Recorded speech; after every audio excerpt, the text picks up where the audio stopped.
अर्धवट नातं. पावसाची रिमझिम सुरू होती. रात्रीचे 9:30 वाजले होते. संपूर्ण कॉलनी शांत होती, पण स्वातीच्या मनात मात्र वादळ सुरू होतं. तिने बाल्कनीत उभं राहून मोबाईलकडे पुन्हा एकदा पाहिलं. मी खाली आलोय. मेसेज होता राहुलचा. तिच्या हाताला घाम फुटला. घरात तिचा नवरा अमोल आणि 7 वर्षांचा मुलगा झोपले होते. बाहेर पाऊस, आणि खाली उभा होता तो माणूस, ज्याच्याशी बोलताना तिला गेल्या काही महिन्यांत पुन्हा जगावंसं वाटायला लागलं होतं.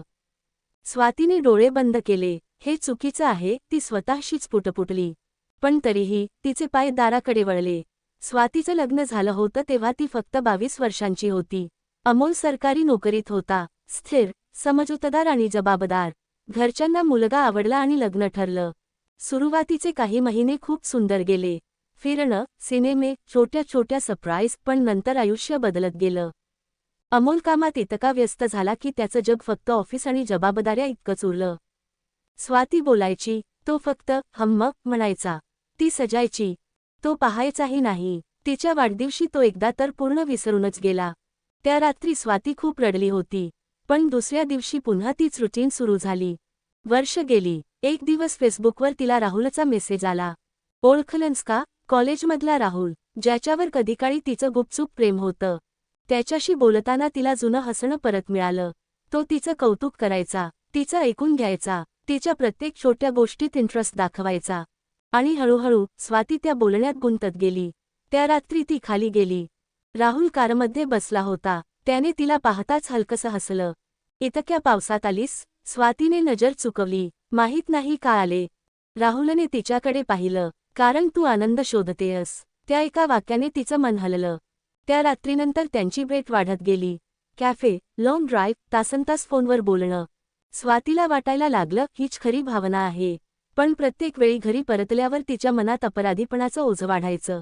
एक दिवस मुलाने अचानक विचारलं, आई, तू आता आधीसारखी माझ्यासोबत खेळत का नाहीस? त्या प्रश्नाने तिच्या छातीत काहीतरी तुटलं. दरम्यान राहुल अजून जवळ येत होता. तो म्हणायचा, तू माझ्यासोबत असतीस तर खूप खुश राहिली असतीस. स्वातीला ते खरं वाटायचं, पण एक गोष्ट तिला सतत खटकत होती.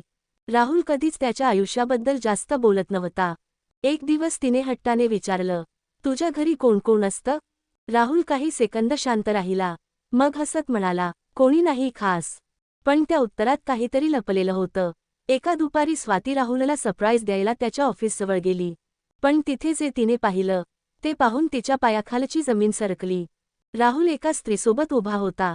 त्या स्त्रीच्या हातात एका छोट्या मुलीचा हात होता. आणि ती मुलगी राहुलला म्हणत होती, बाबा. स्वातीचा श्वास अडकला. राहुलचं लग्न झालेलं होतं. तो स्वतः एका संसारात होता. ती तिथून न बोलता निघून गेली. त्या रात्री राहुलचे 100 फोन आले, पण तिने उचलले नाहीत. दुसऱ्या दिवशी राहुल तिच्या घराजवळ आला. स्वाती, प्लीज ऐकून घे. ती रागाने ओरडली, तू माझ्याशी खोटं बोललास. मी तुला गमवू इच्छित नव्हतो. मग माझं आयुष्य खेळणं सोपं वाटलं? राहुल शांत झाला. काही क्षणांनी तो म्हणाला, तू मला समजून घेतलंस म्हणून मी तुझ्यात अडकलो. स्वातीच्या डोळ्यात पाणी आलं. आणि माझा नवरा, माझं मूल, त्यांचं काय? पहिल्यांदाच तिने स्वतःच्या प्रश्नाचं उत्तर स्पष्ट ऐकलं. ती चुकीच्या वाटेवर खूप पुढे आली होती. त्या रात्री घरी आल्यावर अमोल सोफ्यावर झोपलेला होता. त्याच्या हातात मुलाचा स्कूल प्रोजेक्ट होता, जो तो रात्री उशिरापर्यंत पूर्ण करत बसला होता. टेबलावर एक छोटा केक ठेवलेला होता. त्यावर लिहिलं होतं, हॅपी बर्थडे स्वाती. स्वाती थबकली. आज तिचा वाढदिवस होता. आणि अमोल यावेळी विसरला नव्हता. ती शांतपणे त्याच्याजवळ बसली. अमोल झोपेतच पुटपुटला, सॉरी, उशीर झाला. स्वातीच्या डोळ्यातून अश्रू वाहू लागले. तिला जाणवलं, प्रेम नेहमी मोठ्या शब्दांत नसतं. कधी कधी ते थकलेल्या हातांनी उभारलेल्या छोट्या प्रयत्नांतही असतं. पुढच्या दिवशी तिने राहुलला शेवटचा मेसेज केला, आपण इथेच थांबलेलं बरं, कारण काही नाती फक्त अपूर्ण राहिली तरच सुंदर वाटतात.